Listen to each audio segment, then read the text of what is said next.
Hi everybody. So it looks like this is evolving into a series on holidays. I want to talk about holidays with narcs in the family, like a narcissistic parent or sibling or somebody. It's uncomfortable. You know, you go and you sit around the table and there's your mother, if she's the narc. Like you can just see it. You see it going on in her head, you know. Everybody's just kind of sort of just waiting, trying to tiptoe around this person. It's the build-up, right? Like the wrestling intro, right? So with a narcissistic parent, it's all about them, right? They're gonna lay the table out. This is what you need to expect. So here's the setup, especially if it's like a narcissistic mom. Holidays are coming up. You know, like on wrestling, like whenever the wrestlers come out and they have the theme music and the pyrotechnics and all of that, right? Like in their mind, like that's the lead up to the holiday and coming to the table, right? They come out with their cape, their fist in the air, the intense music, because they know that like this is what they live for. They're about to sit at the table, full of food and supply, and have their run at it. They almost always love, they like to host a lot. They like to host because that puts everybody else in the position of being company, and being the guest, right? And that gives them that card to play. Everybody comes and sits at the table and they're like, so Jane, how are things going with Kevin? Still not married? Still no children? What about your career? Have you gotten promoted yet? They ask all of these real pointed questions to everybody at the table, because what they're doing is they're doing roulette. They're looking for, they're hunting for drama. They're hunting for drama. And if not from you, then one of your siblings or from any other member of the family. And you'll see it. They go around in a circle. It's usually uncomfortable because almost everybody at the table just expects it, right? Everybody's sitting in the table, is sitting on eggshells, just wondering who it's going to be this time, right? Who's going to be the target this Christmas? Well, let me sort of explain to you how to figure out who the target is. And I think this will help you tremendously. There's not a target. There's not a decided target when everybody comes together in the holidays. What there is there's the decision to identify the target. So it's going to be whoever is struggling, whoever is not doing well, or if anybody's upset or facing some real challenges, they're going to be the one most focused on. They're going to be the ones who are targeted. And if it's you, then be expecting it. I'm sure you already know to expect deep personal questions when you go have family time with narcissistic parents. So how do you do it? I mean, how do you block what's going on? There's a wonderful technique called the gray rock technique. If you haven't heard of it yet, my channel is full of it, and it's not just me. It's a general psychology term. I don't invent these terms, I just use them. The gray rock technique is, so Jane, you still don't have any children yet? And you just say, nope. Well, I don't understand why you don't have children yet. Well, because semen has not reached the semen has not gone far enough up yet, Mom. You do something like that. And you say, oh, well, he pulls out.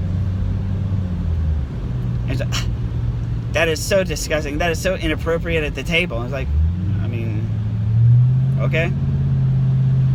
Well, let's, and you say, well, okay, well, let's talk about something else. They say, how are things with you and Bob? Well, good. Anything new happen? Nope. How's work? Great. Did you get promoted? Working on it.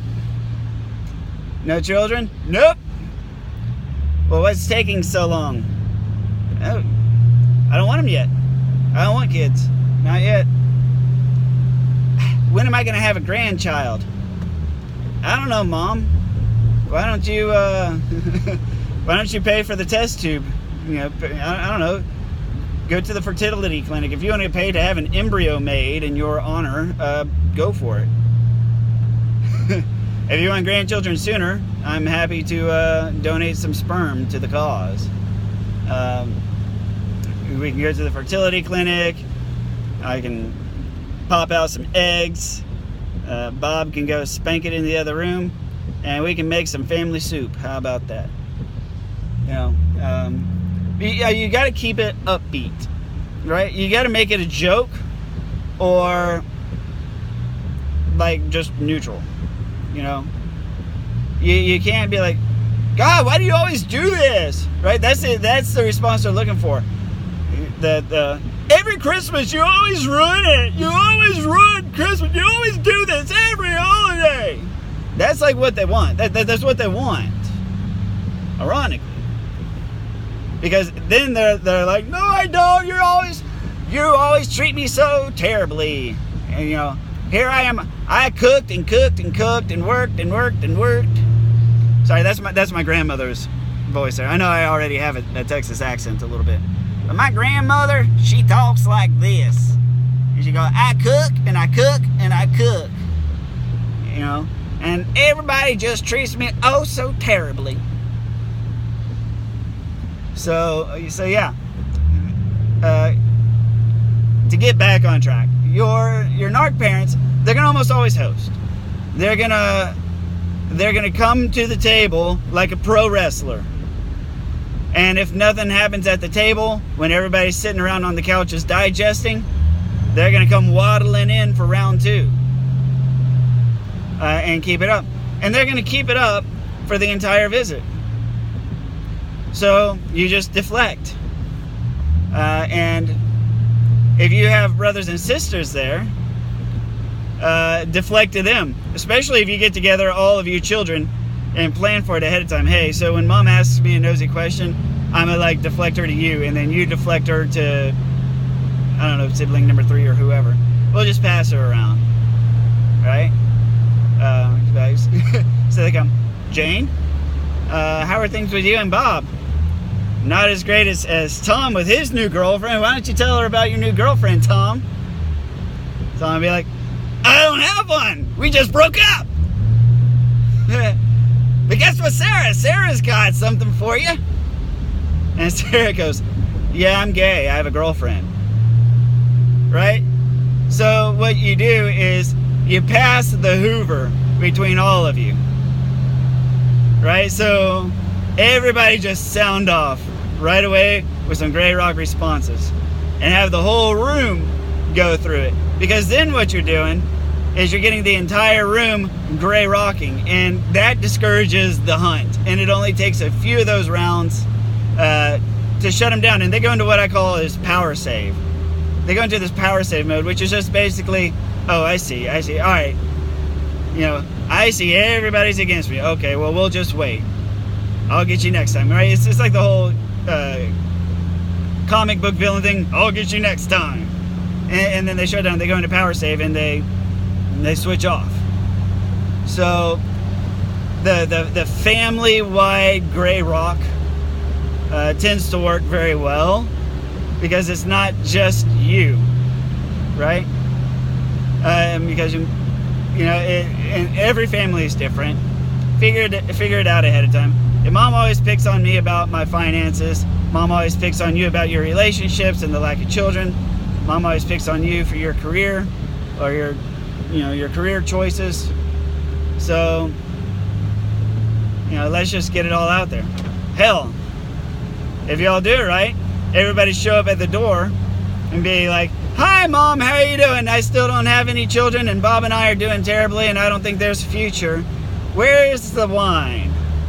Hi, Mom. Still hate my career. I'm still a dog catcher, or whatever career it is that she thumbs her nose at. Hi, Mom. I'm still in a shit career. Still garbage, man. And you know what? I love it. Where's the wine? You know, to do something like that. So if you coordinate with the rest of the family and come together as a unit to Grey Rock, that tends to be effective. So give that a shot next time. The 4th of July is coming up, so I don't know, get together with your friends and family and come up with a plan for the holidays in dealing with your toxic parents. And if it's a brother or a sister, then you can pretty much just do the same thing, because whoever's hosting, you know, take the hosting position away from the troublemaker. If the troublemaker's hosting, it's bad news. So take the hosting away from the troublemaker. Get everybody at the table to Grey Rock. If you can't, then you just Grey Rock. And sorry, but narcs are like a gypsy curse. You can't get rid of them until you give them to somebody else. Don't let them fixate on you. Send them on to somebody else, right? So, you know, hey Jane, still no children? No, but Dan got a new job. Why don't you tell us about your new job, Dan? Dan's gonna hate you. Like, oh, fuck you. Right? But I mean, whatever, it's family. But the point of it is, family's got to come together. Grey Rock, whoever the troublemaker is, keep them at bay. And then you can actually have a good time. Everybody will have a good time except that one person. And that's the way it needs to be, because the only other alternative is for one person to have a good time and everybody to be miserable. So yeah, unfortunately, there has to be a gray sheep. Gray sheep. There has to be a black sheep in the family, and it's got to be the troublemaker. That's why they're the black sheep. Thank you very much for listening, watching. Please like, comment, or share. Share some holiday stories. I'd love to hear them. So we'll see you on the next video.